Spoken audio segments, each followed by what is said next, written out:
This tutorial explains how to scrape LinkedIn profile data using an API. You will learn to set up and use Linkfinder AI to extract professional information efficiently. First, go to the video description and click on the first link in the video description. This will redirect you to the Linkfinder AI website. Switch to the linkfinderai.com tab to continue the process. Here you can create an account by clicking on Start Free Trial and creating your account. Once you've created your account on Linkfinder AI, you will be granted some free credits that you can use in the tool. To start doing API calls and scrape LinkedIn profiles with the API using Linkfinder, go to the API and MCP section. Here you can see your API key that we are going to use later on. Go to the API documentation to explore available API calls. In the API documentation, go to the B2B data lookup section where you can find all API calls for LinkedIn scraping. Here you can see API calls like LinkedIn profile to phone number, LinkedIn to email, and others. Click to find a person's professional email address from their LinkedIn profile URL.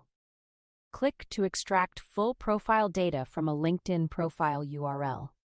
This is an async API call which returns a job ID, then you poll for the result. Request and poll are shown side by side below. Copy the curl command for the API call to use in your workflow. Switch to the Workflow tab to start integrating the API call. Click here to access the workflow interface, where you will configure the API request. Switch back to the linkfinderai.com tab to retrieve your API key. Click here to copy your API key for use in the workflow. Switch again to the Workflow tab to continue setup.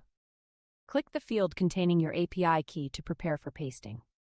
Fill in your API key in the Authorization field to authenticate the API request. Click LinkedIn Profile to Linked Info to select the API call for scraping LinkedIn profile data. Click the field to enter the LinkedIn profile URL you want to scrape.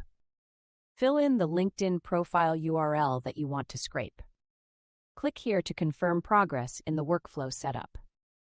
Click the Status field to monitor the job status, which will show done when complete.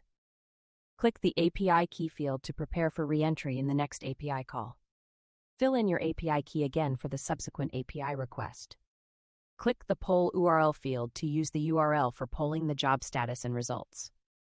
Click Poll URL to specify the URL used for polling the scraping job status. Click the combined poll URL to confirm the polling endpoint for the workflow. Click here to confirm the conditional logic setup in the workflow.